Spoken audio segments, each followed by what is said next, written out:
I'm going to call the Utility Committee to order, January 19th, 2021. We'll start with a Pledge of Allegiance. Mayor, would you help us with this? Yes. Thank you.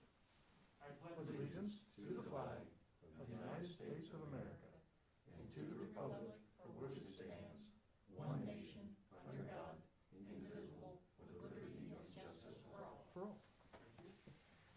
Kathy, will you do a roll call, please? Walter, Here? Barstow. Here. Gaelic. Here. And we are also, we have Chris with us, and Tim with us, and Mayor Compton with us. So with that, I will turn this over to Chris to start with number 4. Thank you, Mr. Walter. We got a lot on the agenda today. Most of this is kind of overview stuff, just talking about what's coming throughout the year. We're going to hit the big one right off the bat. The first thing I'd like to talk about is the I&I study that we commissioned GPD Group to put together for us as a requirement of our discharge permit at the wastewater plant. It's 119 pages. It's bound together. It does read like stereo instructions. If you're not in the industry, it's even worse than that. But there is a ton of good information in here. What they basically done to put it in a nutshell is they took all of the sewer videos that we had acquired over the last couple of decades, organized them, applied them to the GIS map. They also took a smoke testing study that was done in the past and applied that to this study, and put in 6 flow meters and a couple different rain gauges to, one, they built a computer model to make predictions, and then we were able to calibrate that model using the flow meters on some of the actual events we had. We actually got very lucky. It was only a 3-month flow meter time frame, and during that time frame we had a 10-year storm, we had a 5-year storm, and we had several small events. So we got good, accurate information on how the system responds. Like I said, the study itself is giant, but the next little packet that you have is 3 of the maps that are in that study. They kind of summarize everything up pretty nicely, so I thought I'd hit those real quick. The first map you'll see, a colorful map, is the sewer collection system broken down into different zones. Some of you will remember that the EPA, when they first put the permit out, they said we had to eliminate all I&I in the entire system. We went in and broke down the system into these zones and got the list narrowed down to just the older sections of our system. The areas that had to be studied were zones 2, 4, 6, 7, 9, and half of 8. So basically it's the Old Town system. The half of 8 is Oak Meadow, not the settlement. The settlement's all new plastic stuff. The Oak Meadow section is older. So that just kind of explains the zones. Chris, excuse me, this is just old infrastructure? That's our problem. The colored portions? The colored portions are every zone that we have. The ones that we had to study are the older sections. Some of the sections like 10, 13, 12, those are new. That's the Ravines, Hazelwood, Legacy. Number 3 is Pataskla Ridge Drive. Those are all plastic pipes that don't let as much rainwater in as the old clay pipes that some of the other zones have. So if you turn the page to the second map in the stapled maps there, this shows the capacity of the sewer mains during the largest rain event that we had when the study was going on. So you'll see red is a full pipe basically. It's not backing up at that point, but it's at capacity. Some of these red lines are force mains. They're at capacity because when they're running, they're always at capacity. It pumps from one lift station to another area. But you can see some of like Pat Haven Drive, the sewer mains fill up pretty quick. And then there's a main trunk line that kind of comes down Main Street and jogs over and comes across the tracks, runs down Jefferson. That sewer line is always full. What we have learned from the flow modeling is that the Oak Meadow area is probably our worst area for I&I water getting in to that sewer line. The rainwater gets in through a lot of different defects that we've seen, and then the flow monitor, it all collects into these red sewer lines that work their way to the Creek Road lift station to get pumped into the sewer plant. But you can see kind of a brief overview. The green is plenty of room for growth. Yellow's getting kind of close to full, and red is full. So that kind of gives you an overview of where the water is at in the system. And then the third page is the map that shows, most of this information came from years worth of unorganized sewer videos. It's color coded. The red zones are the worst. When the camera was in there, some of these spots you can see water dripping in from the top of the pipe where there's a defect there that needs to be corrected. Those three things they're basically like a sample of what the 119-page report covers. But I thought those three gave you a pretty good indication of our trouble area, being Oak Meadow and the River Forest neighborhoods are probably our two leakiest sections. Now, the stage of the I&I study that we're at, this is all just fact gathering and presenting to the EPA. This is what happens in our system. This is where the rainwater gets in. We have the next 8 months to put together a schedule, which in my mind will basically be the CIP plan moving out. I'm going to take this study and use it to build the sewer portion of the CIP improvements out in the system. And then as a part of that schedule, we have to identify at least one thing that we're going to fix during this permit cycle, which is for 3.5 years left on that. To be honest with you, because of budget constraints, we'll probably pick something easy, something small that we can do to show them that we did something, and then start building out for the bigger project fixes down the line.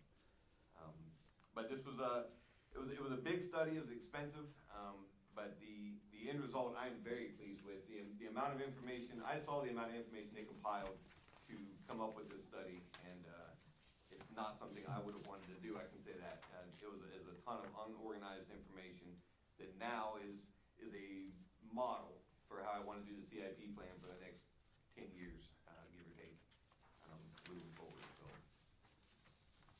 So that's where we're at. Obviously, there's a ton more information in there to go over.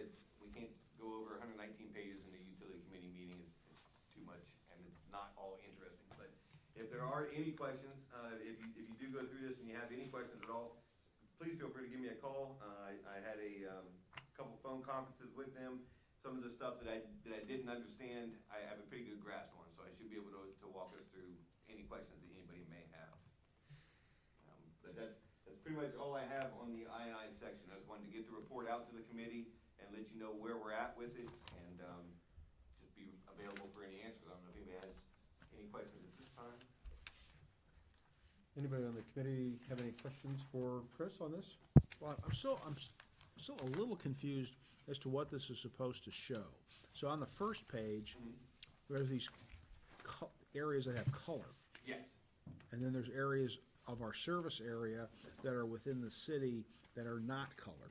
They're, Yes, so What's the the areas that are difference? covered, that first map is not part of this study. This was part of the permit renewal process. So this Okay. came straight out of us going to the EPA and breaking down our sewer system into different zones. okay, So these colors don't really correlate to much of anything. okay, They're just ways to delineate different zones. And then when we went to the EPA and negotiated and said, it's gonna be a waste of our money and resources to go investigate these new sewers, that's not where the problem is. okay. Then they narrowed it down and picked different number of zones that we had to study, and some of the zones we didn't have to worry about. Okay. So that's what the next two pages are more, Yes, the next 2 pages cover the zones that we had to study okay. as part of our permit. Because I That's see, why- because I see areas of the city that are in our service area Yes, that are sir. not, like Enos Loomis. And I'm Right. assuming that's because Enos Loomis is brand new. Correct. That's all new, that extension.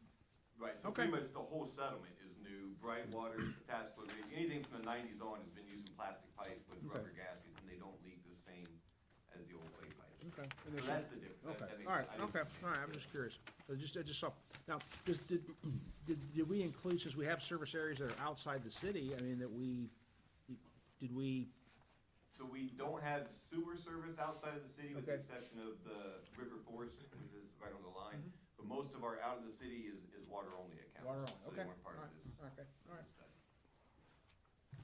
Chris, what months did you say this study was done?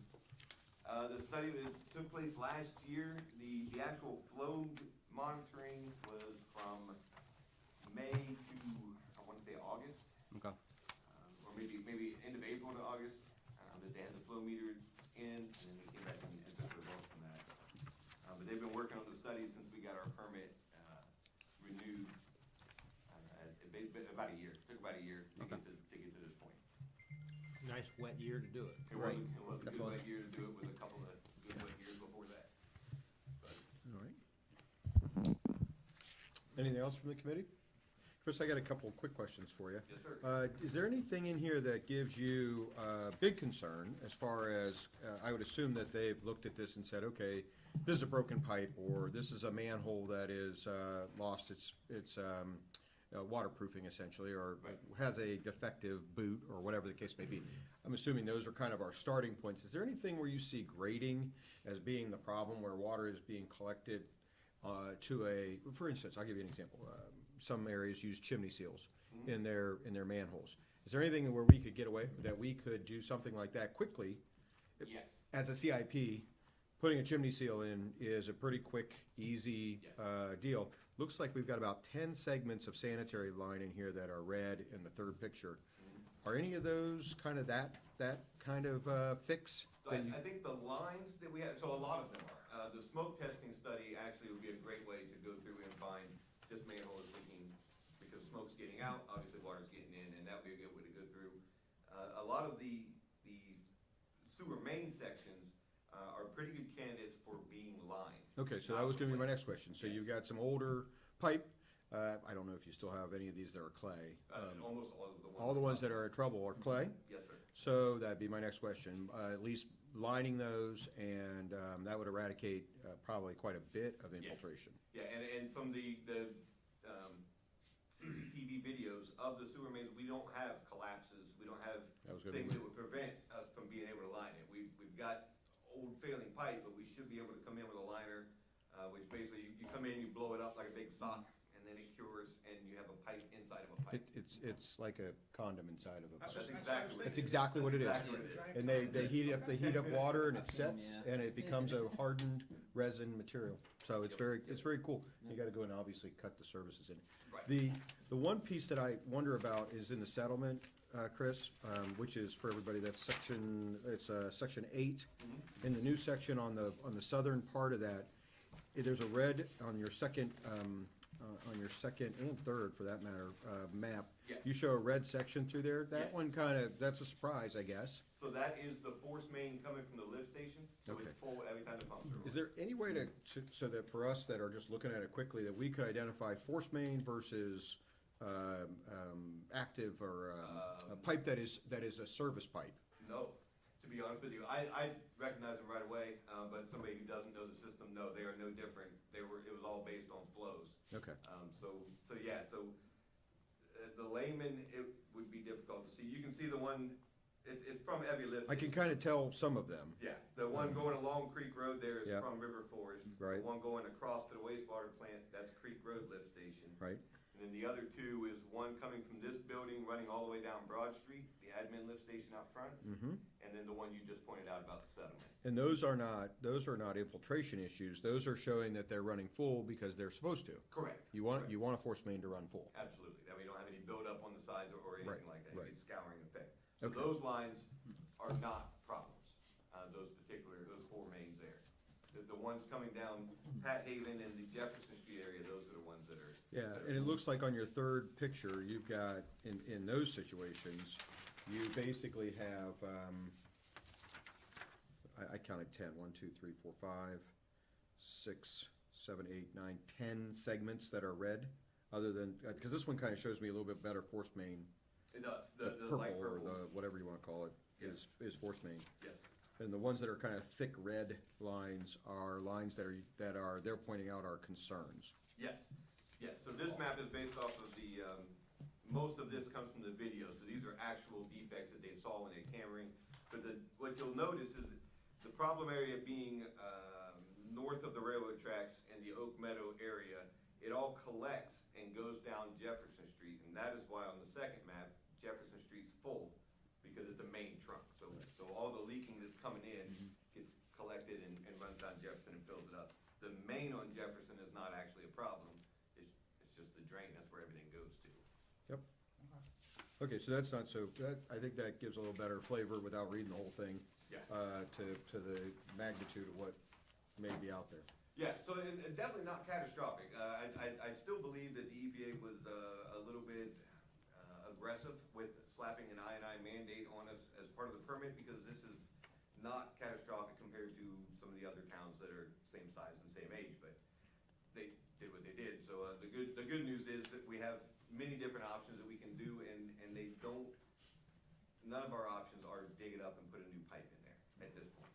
We So would be- basically seal some manholes and put a sock in it. Yep, absolutely.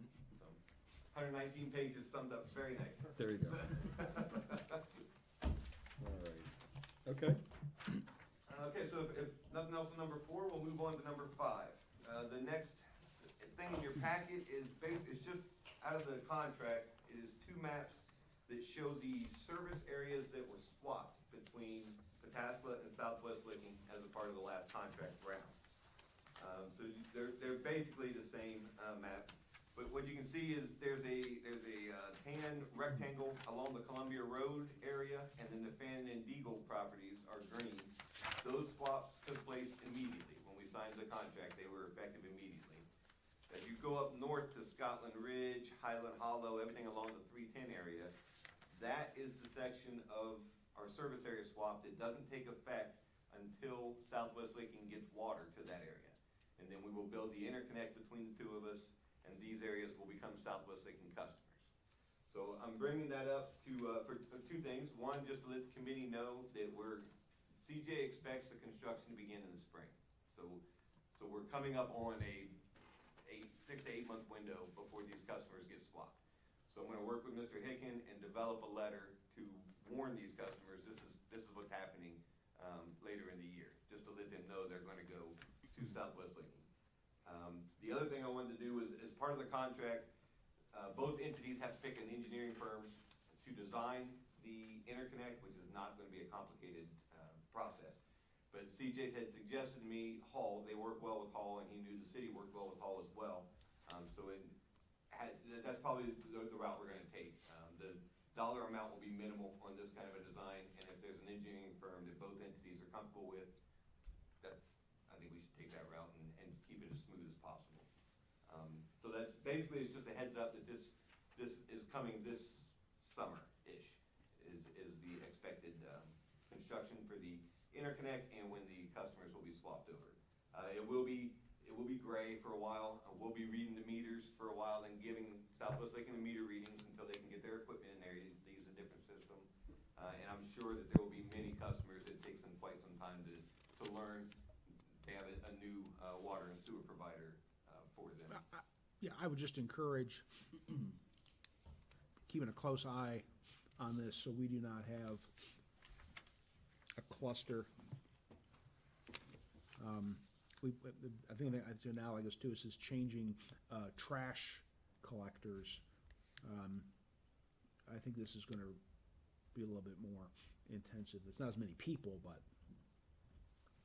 I would agree with that. I would too. yeah. I will say that most of the areas that we're talking about are out-of-town water customers, and they will become Southwest Licking's water customers. They will actually see a price reduction in their water rate for now. And so hopefully that'll take care of some of the headaches. Cushion the but blow. There's still gonna be some issues. Well, Are they already their sewer? Yeah, sewer, we don't have sewer up there, so they either have septic or they're already Southwest on the sewer side. These are all water-only customers. well, yeah. There's on the east side of 310. That's not the city. I'm looking more at the west side of 310, Hollow Road area, which is not the city. I mean, it goes up to Morse, but that's not the city that far north. So not a whole lot of people, but It goes up to Hollow, right? It goes, yeah. it goes north of Hollow. Yeah. It's not quite to Morse. Yeah, I think it's across the street from Wesleyan. Wesleyan Church. only goes to the right, and if you continue that, that's the line. That's pretty much where it is. It's Yeah. more or less. It's the old township line, but yeah, it doesn't go all the way to Morse. There's not a lot of folks in that quad, but there's when you get on Hollow Road, there's the several developments Highland Hollow. Highland Hollow down in there, those folks. And then farther south, there's not much on 310 that's pretty open, but and on the east side, that's not us. Is that the golf course in there? Golf The course is, will be included. former That's right. golf course, yeah. And then obviously Columbia Road that's all us.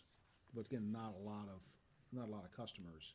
No, right now it's all empty, right? Yeah, it's- Empty fields. Yeah, there's a few houses along Columbia there, Right. so not very many. Okay, all right, thanks. I don't know if anybody else has anything else about the internet coming up and just a plan to get that information out early and often. Just try to make We it- want to do just a letter out to the affected customers. Just I think to if tell we them can do that it's- with their bills. it's coming. That's So exactly what our when all of plan a sudden people don't pay attention, unfortunately. definitely, right, So right. the more they're told, hey, it's coming, be prepared, we'll have more, get more information out. That's all I'm. One question I would, I would have on this, Chris. I know we had some issues with people that may have not been able to pay their bills through COVID. Correct. Are any of those people within this area? And I know you probably don't know that right off the top of your head, but if so, we probably should at least come up with a way of handling that before we turn it over. Excellent point. And maybe the likelihood of somebody being, maybe very slim, but if we had one, Yeah, you never know. There could be a few folks. could we be might some want to at older least folks. handle it beforehand. No, Yeah. that's a good thing to check. I hadn't even thought about that, so thank you. Yeah, I don't want I don't want all of a sudden Southwest looking to say, oh, you turned over, you hadn't paid for 3 months, no, the water Nazi, 2 years, no water for you, so. And we don't have a hammer anymore. Yeah. If we turn it over to the district, it's not like we can threaten to turn off the water. Right. And the same, are we going to be gaining any of their customers? We will not. Everything we're Okay. gaining is the Fannin and Deagle territories, but no. There's no existing actual customers. people? Because I was gonna say that the reverse would be true if we're gaining. We Yeah. don't Yeah. want, The people that are occupying an area that we got in the Fannin and Deagle, the green section, they're all in Wells. So they're- Mm-hmm. okay, they're no yeah, customer right, yeah, all right, For, That's cool. go one way, but the other way they're definitely. right, okay, very good. Okay, so moving on from there, the next thing is a packet of pictures. So I wanted to go through WRF upgrade project. Apologize to anybody at dinner, because this is all gonna be pictures of the sewer plant. But just to go through real quick and explain what you're looking at, the first picture is the tank pumped down but not cleaned. That is kind of our starting point. Second picture shows a good amount of grit buildup, but that's actually, it's not very bad. It hasn't been cleaned out since 2011, so it's a pretty decent amount of grit, positive amount of grit to see. Third picture is the tank being cleaned out, empty, waiting for the upgrade. Fourth picture just shows some of the equipment coming in and the paddles that used to push air into the liquid are removed. The fifth picture shows one of Mr. Walter saw them. There's probably 10 bundles of wiring about like this, and you can see the nicks that are on the insulation. That is all going to be replaced as a part of the change order that we talked about in the special council meeting last year.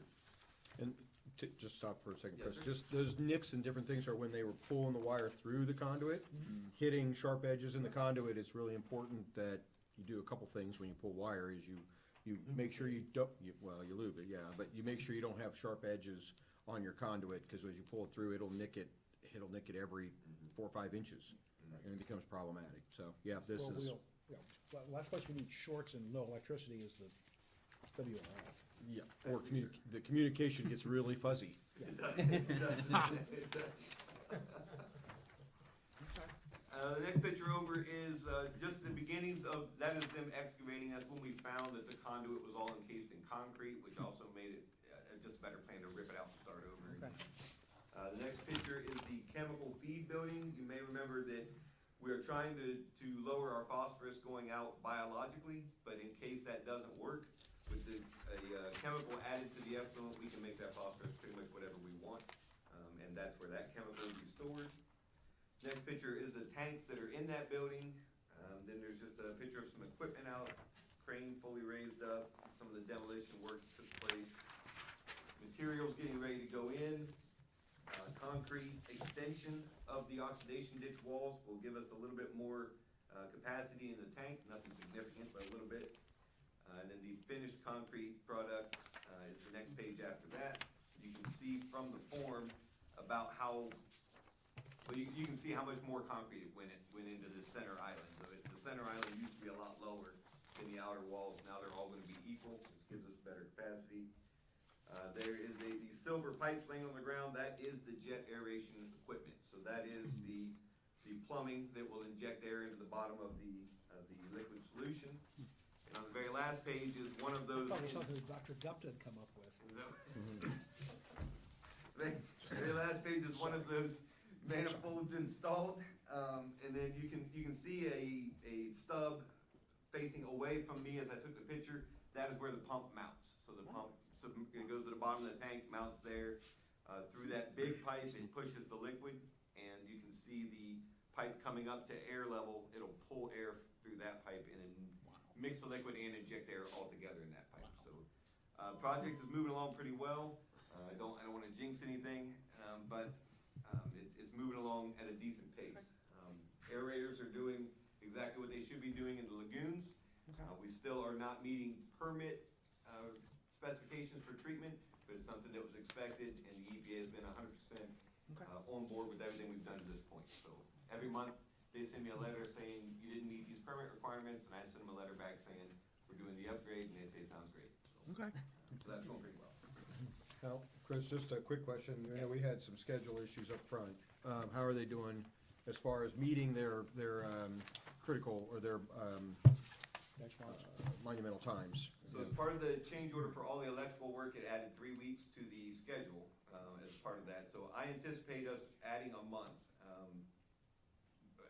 I almost guarantee that we're gonna be a month later than we originally thought because of the electrical work, and who knows what we run into. The good news is, we talked a little bit about this before, renting the equipment and the lagoons for 1 more month is less than the amount of shipping that they waived, because we had the shipping snafu when it first came, so we're still in a net zero for 1 more month.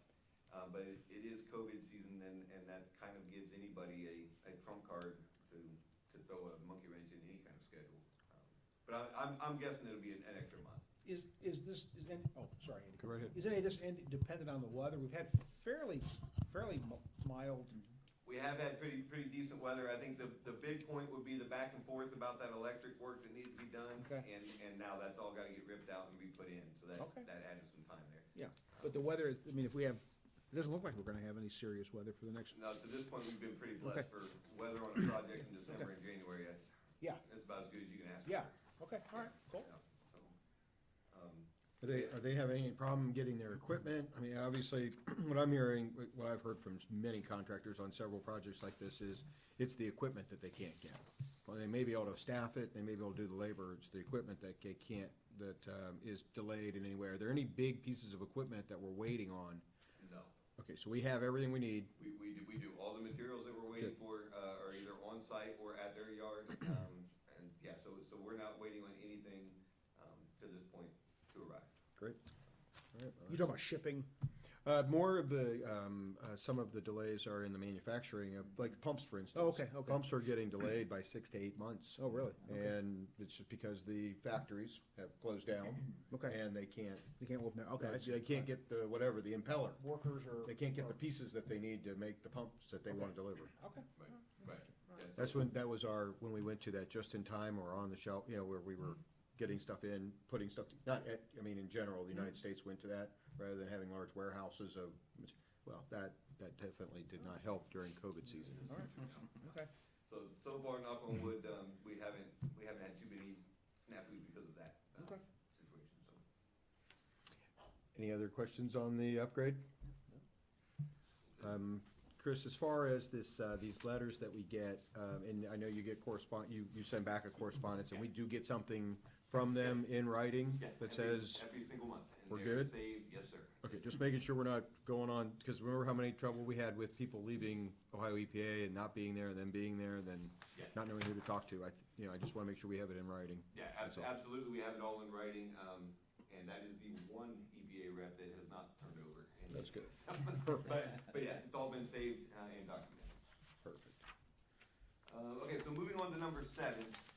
So what we have, number 7, in your packet there is just a copy of the ordinance that I brought to council last year to add a $1,000 fine. Now the concept was, if a contractor comes in and they turn our valve on, we don't want that unless we know about it, so we're gonna charge them a $1,000 fine. So in the conversations, between myself and Mr. Zetz, just trying to, I had, valves, curb boxes, hydrants, I had a bunch of items listed. And he kind of, the suggestion back and forth was, well, why don't we just put unmetered water, that covers all of these things. And I said, that's a great idea, that does. What I didn't anticipate was it only works for new developments. So what we had happen was Catalina Club had a leak inside their private system. Their maintenance guy came out and shut our valve off. And so I was going to enact a $1,000 fine for touching our valve. The problem is they didn't use any unmetered water. They just operated our infrastructure. So I felt like the wording that I thought was great in 2019 was not great when I tried to apply it to this situation. So in the upcoming month or so, I plan on working with Mr. Zetz to just tweak the phrasing of Rule 15 a little bit so that we can not only get developers that touch our valves that shouldn't be, but we can also get existing valves that get operated, or a hydrant, if a landscaper comes and steals water out of a hydrant. The way it's written now, he would have to use that water. I'd like to make it where if he touches the hydrant, then he's in trouble from there, just to keep him away from it. One of the other things that Mr. Zetz told me back in 2019 after this went through, I don't even remember how we came on the subject, but in our ordinances, at the beginning of the sewer section, it specifies that the utility director is in charge for enforcement of all of the codes and rules that we have in our ordinances. There is no reference to that in the water side of our ordinances, which Mr. Zetz believed meant that any enforcement would have to come from the police department, which would be a burden that they don't need to do. So there may be 2 tweaks that I'm trying to bring to council in the next month or so, and that would be them. 1, to include the director as enforcement arm for fines and penalties on the water side, and 2, to change the wording that includes existing infrastructure, not just the new stuff that goes in. Basically just to give utility committee a heads up on what we found and what I'm thinking about doing to rectify it. So $1,000 worth of water is quite a bit of water. It is. Is there, have you looked at that to see, I guess what I'm getting to is, if somebody came in and let's say it was Catalina Club, and they turned it off, and they were doing that because they had the leak. $1,000 penalty seems to be kind of a high dollar figure It does. for, and would be, I advise them to take it to court and say this is unnecessary or unjust in some way. Is there a way to put a kind of a schedule together? So let's say someone goes in there and has an unauthorized turning of the valve. That's $150. We could Or something definitely- along those lines where We could it's not all definitely do just that. one size fits all. Right, and it does make sense, because if you're talking about a curb box at a residence, and the guy's pipe is leaking on Saturday, and he just improperly goes out and turns his water up, it's not the same penalty as a developer. I agree. Or fill your pool, guy Right. comes right. by and sees one, and I'm telling you, they're out there on Etna Parkway. I see him every spring out there fill your pools. Fortunately, that's not our infrastructure, but I see him every time out there filling them on hydrants. And so anyhow, that to me is a $1,000 fine. There you go. Right. That's crazy. I would just offer this up for the record that there's a member of this committee that has a pool. And But my- I was but not my- on Etna Parkway but this my- summer. I wasn't looking into any billing Well, discrepancies. we could, check it out. That weekend you borrowed my truck and trailer? Get one of those cameras down there on Main Street, check it out. We could, as Andy said, we could maybe do like a fine not to exceed $1,000 a day and give, I don't know, who's the, does it come to, is it like a citation that comes to mayor's court, or is So it this just? would be like a it's a s- fine similar to what we would do if you have an emergency turn off after hours. We add a $35 fee. This would be part of the general fees. It would just be applied to the bill. Your stuff comes to mayor's court, right? If, we have never, I We have don't never think we've taken ever any. had to take I've never anything to had the it. mayor. We'll just turn the water off. If But I'm that's, talking about a that's the big violation, motivator. I'm talking about a violation of 925, whatever this code section is, 925. So I believe, and I need to clarify with Mr. Zetz, but I believe what he was saying is, because it's not specified that it's, falls under the utility director, that it would have to go to mayor's court, Well, and it no, would have to. Let's come say it does to- fall under the utility director, does it come to mayor's court? So that's a great question, and I don't have the answer for it. Because then you could change it by saying, not to exceed $1,000 and leave it to the Leave it to the discretion of the magistrate to suggest in his, to suggest a penalty. Yeah. He's got. Fitting, the fitting, Yeah, well, Kip, Kip's got a good sense of what would be, Well, we give him the background. yeah, too, yeah, you'd have some. Like we did with, Right, with Haskell Square. he's got, he can figure it out. Yeah. I mean, I would also say, Chris, so you correct me if I'm wrong, but part of the concept was, don't mess with our stuff. right, Pretty much. Here's $1,000. right, you have a. We're you have a really clause. serious. Right, and I Yes, think that if somebody was really agreed, like this, a swimming pool filler, I think would probably get the, Right. would probably get the $1,000. I'll have, I'll send you an email, but we'll let. Yeah. I will say, like you were saying, Catalina Club, where they're just trying to fix a leak, I Right. would have agreed with you if we hadn't said, don't touch this valve, that's ours, and left, and an hour later they called and said your valve's leaking, because they touched it. Because they touch it. So they were really, Well, again, Chris, I'm not saying that they didn't do something wrong, I'm just Right. saying that, okay, so if they touched it and they caused the valve to leak, and it took you, 2 hours to fix it, right, they should be charged that time. Right, And that can't, absolutely. that's not $1,000, I don't think, No, it might be $250, right, right. which No, would be that fitting makes to the, perfect to sense. the, to the harm.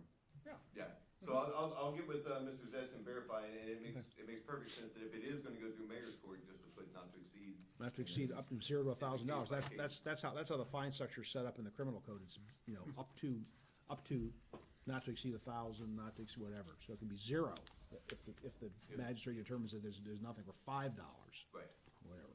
that Okay. makes perfect sense. court costs, yep. Yeah, that's different. I will definitely have all of that, figured out and worked out before we take any steps, like, obviously, this is not an emergency or anything, so Right, okay. we'll work through all of that. So if there's nothing else about number 7, Well, I would also say, just to add one more thing, sometimes, it's not a bad thing if they turn off a valve. It may save a lot of damage, a lot of other things, and the way this is written, they're getting $1,000 fine for touching it. right, Even though they saved, flooding of an entire subdivision or whatever the case may have been.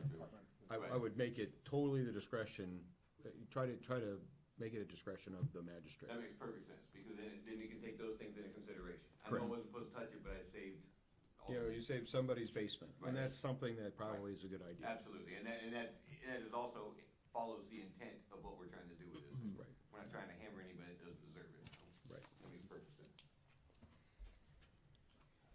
Okay, so moving on to number 8, so what you have, in your packets is just a couple quick numbers that are in some colored cells. Let me go through and explain some of this. So, as we know, when a person sells their house and they move on, there's always a bill hanging out there, their final bill. If that person doesn't pay, it stays with the address, it stays with the property. And so the new person who bought the house is technically responsible for the last person's final bill.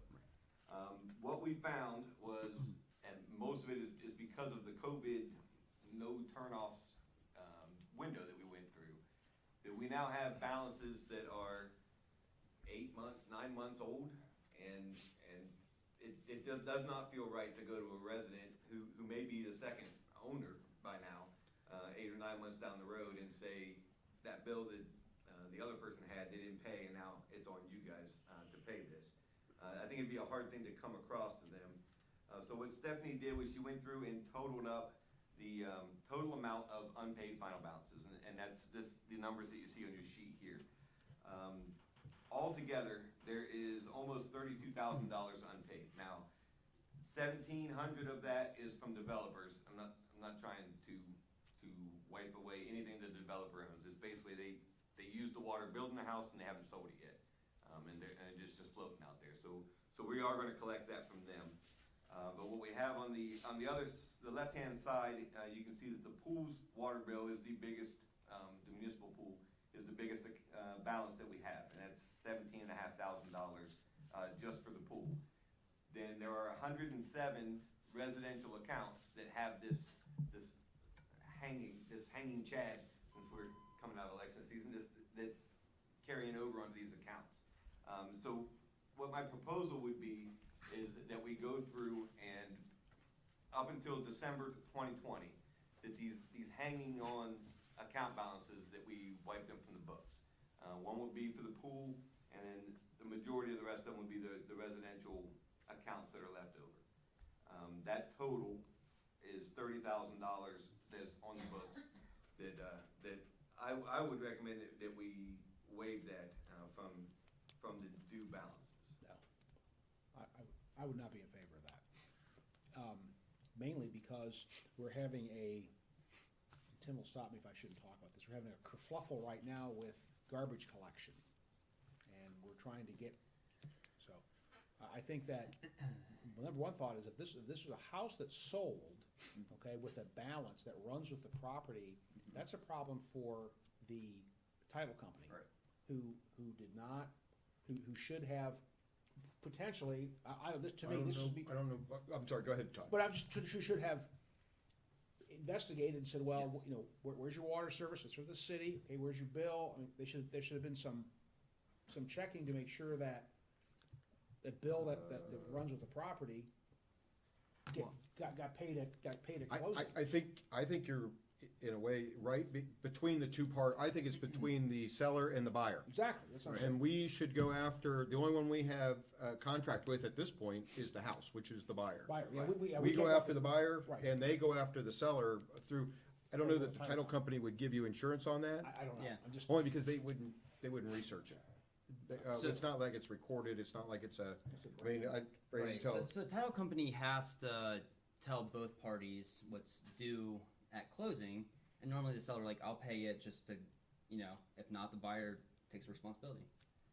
So that's, but that would be your taxes, that would be any assessment, right, that would be out there. And if these aren't what I guess I'm getting to is, were these assessments on their bill? No. So the title company would have no idea that there was that'd be like your lawn mowing guy, you still owe $500 to the lawn mowing guy. And That doesn't, well, this, to the title, I'm just saying from the title company's perspective, they but- would have no way to know that. we need to fix I think we need to fix our ordinance so that these unpaid water sewer bills become a lien on the property.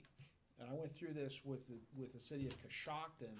We had we had a landlord who was a big landlord in the city, and he had all kinds of problems. He was collecting rent, but he wasn't paying the water bills. And then we tried to, then he's in bankruptcy, and we're trying to, what a mess. So they fixed that, their law director fixed that, so that those unpaid water and sewer bills run with the property. They are a lien on the property by statute. And I know Mr. Zetz just walked in, he's very excited. He's very excited to hear this, so, but I think that, if, just as a matter of being, it's just as a matter of policy, if we're going to ask landlords to pay unpaid trash collection bills, we should, not let folks not pay their water and sewer bill. And I think that, I know what Andy's saying about it not being a lien, but I think that that title companies should be a little bit more informally, okay, on notice, I'm not talking as a lawyer here, on notice that there's this COVID, don't shut off my water policy that's nationwide, and should be aware that there may be people who just didn't pay their water and sewer bill, couldn't pay their water and sewer bill, and that's why they're selling their home. Is there any way to put it, I agree with you, is there any way, because your taxes that you owe, if you don't pay them, it gets put right onto your, That's- something a title company will look up right away Sure, with it's the account. it's recorded, It's recorded. lien. Is there any way to put this onto a deed in some way? And I don't know that there is or isn't, but is there any way to at least red flag it? To say, title company, you should look at this? I don't know the answer. Okay. I don't think so, because, I mean, it will, like Todd said, I mean, it'll be assessed to the tax, there will be, you know, the taxes that are due on the property, and that would have to be paid just as part of the closing process. I mean, otherwise, the deed's not gonna transfer. So I guess in a way it attaches to the deed, but I mean, you can't really attach it to the deed, but it will attach to the transfer of the property, and it won't be paid it won't be cleared until. Just trying to get it to notice to the title company. So the title company, as Todd said, is actually insuring against it, or somebody is saying, we've researched it, and at least the new buyer can go to their title insurance and say, hey, I didn't know about this outstanding bill. 'Cause I'll tell you, I've bought lots of houses, and I've never called the city to say, hey, is 125 Oak Meadow, has it paid its water bill? Before I buy it. I've just never done that before. We got maybe 2 realtors that have called, but most people do not. No. Yeah, but I think if there's a way we could publicly notice it, as you do with unpaid taxes, or the tax, the tax bill is part of the abstract that when you go over to look at it, it shows up. If it's recorded by, whether it's you owe income tax to the state, or you owe federal income tax, they file a lien, and it's right there in the public record. I don't know if we can do that. I only wonder about the quick turnaround nature of it, because your tax bill would be from the year before, and you could be living in this house and running up a bill all the way up until the date of sale. I don't know if that would muddy the waters up. It's definitely something to research. Can we talk to the county? Because obviously this stuff gets recorded. I mean, when you go to do a records check, the title company would. Sure, title search. Maybe there's some way, with exactly what you're saying, with the COVID rules, is there some way that the county's already handling this? And putting in from the city, at least accepting from the city, here's our 107 residential accounts that we want you to put a flag by. And let the title company put them on notice, at least, to call the municipality to find out what's going on. That's Maybe what my they've already title decided how to companies do it.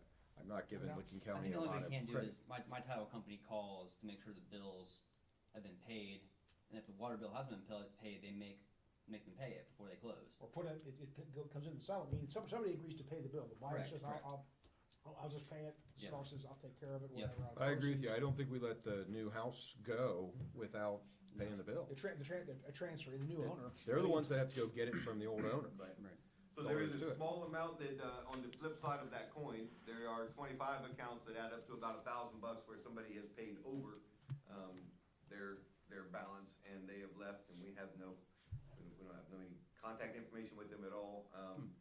I was kicking around the idea of, since a deficit stays with the property, that a surplus would stay with the property as well, and that these lucky 25 residents would have a credit applied to their account. Since the account's tied to the property, it seemed if it's gonna be negative and positive should do the same thing. It's a little different because that's money that belongs to the previous property owner. I would suggest for the time being, until Mr. Zetz says otherwise, you would escrow that and identify it so that we don't. It's a little different. Okay. I would agree. Yeah. I don't know that you can do that. Okay. Let me ask a question of the committee. Since there was a lack or a distance in tracking, and there was no way, is there for the COVID places, I understand the concept moving forward of if this happens, to put the lien on these, is there I think I know what the answer is, but I just want to see if there was no way for them to have known. How do you go to a citizen now and say, hey, I know there was no way for you to find out, but you owe us There's this. a way for there's a way for them to find out. They could have called Mr. Chirac and said, is there a balance due at 125 Oak Meadow? I don't know who lives on, if 125 Oak Meadow is a real address, if it's a real person, that Completely please, we're not made up. casting Completely aspersions hypothetical. on you that you're not paying, you're probably paying your utility bill, you're a wonderful human being. But, that's Mr. Walther. You could call up and say, hey, I'm buying 125 Oak Meadow, Is there any balance due? Did we track that during COVID? Did we track What we're saying here?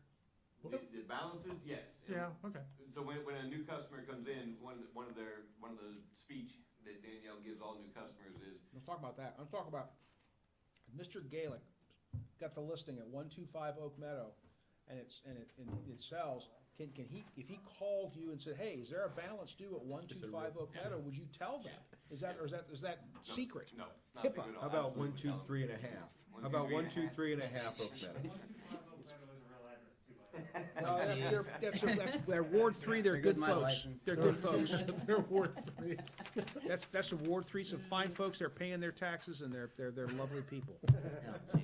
No, I think to Mr. Hickens' argument, That's moving funny. forward, that one of the things that the administration has done in the past, that the staff has done in the past, is that we're very lenient, and so we'll give the outgoing owner a couple tries to pay their bill, and then they don't, and then you're 4 months behind, and then the new resident obviously is upset, they didn't understand what's going on. Moving forward, that's not gonna happen. If they're not paid, if it's due in January and February comes and it's not paid, it just gets put on the new account, and the new person will have to deal with it, just a 1 month window. But that is, we're just trying to clean up what happened from last year. It sounds like there's plenty more that I need to research before we can Well, move forward. I would only add this, Kathy, just a second. I would only add that, between a buyer and seller, there's many things that aren't disclosed. And some of them, the title company covers, and some of them it doesn't. And so, what would you do if you came into a house that you found, pipes were bad or something that you couldn't see? Obviously, this bill is something you're not seeing. Well, you have to go back to the previous owner. You have to go through court system, and that's our process. You give them a call, and you gotta do it. So, that's the same, in my mind, that's exactly what this is. So, Kathy, you had a, In 2006, we actually did an assessment for water and sewer balances for purpose of assessment against real estate. Just like we do the weed ordinance, Okay. when we have a weed assessment, they did one for water and sewer in 2006. so it could be done that way, and the title company would certainly find that. They'd find that, yeah. Okay. And if they didn't, then they'd be under the title company. Then the title company would be on the hook. It's an undisclosed, to me, I think, I agree with Mr. Walker, this is an undisclosed defect. I mean, the property owner the previous property owner knows, hey, I've not been paying my sewer bill water and sewer bill for the last Yeah. 8 months, because I just didn't want to. But not the people at 125 Oak Meadow, which appears to be a business, they're paying. But to our point, I think we would also make sure that nobody didn't pay for 8 months. Right. Yeah. Well, it's talking about this, some of these balances are COVID balances, Yeah, that let them add up. there's higher gonna be a than few, normal. okay. Before we go off this subject, can we talk about the pool for just a moment? Yes. So the balance there, I know we've talked about, 6 minutes, yes. I know we have a balance there. I know we've talked about potential state or ORCs that allow for municipalities or to receive a waiver from a utility company. Has that been looked at all for this balance? I do not know where we have landed with that. I know our conversations have happened about, It has been looked at. The problem is the state statute doesn't waive sewer. So here's my question on that. So in the past, when the city wasn't responsible for the pool water necessarily, there was a determination by your predecessor, Nate, and also by your predecessors, plural, that the water was it was only water charged and not sewer charged.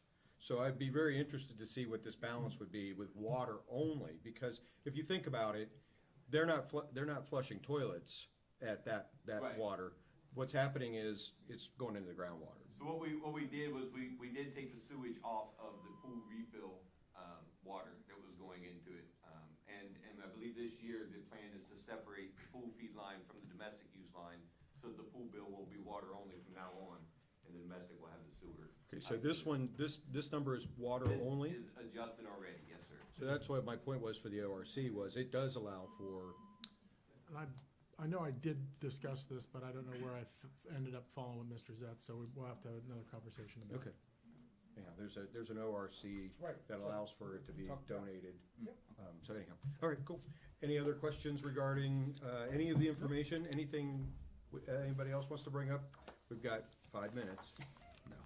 Thank you, Mr. Compton. No? Todd, anything from? No, I move to Chris, adjourn. anything else? No, sir. Thank you very much for putting all this together, Chris, so quickly. Appreciate getting that all out for us for the year. Look forward to it. And with that, I will take a motion. Move to adjourn, Second. Walter? Yes, Barstow? yes. Hagan? Yes. we're adjourned. You and I didn't follow the blue guy.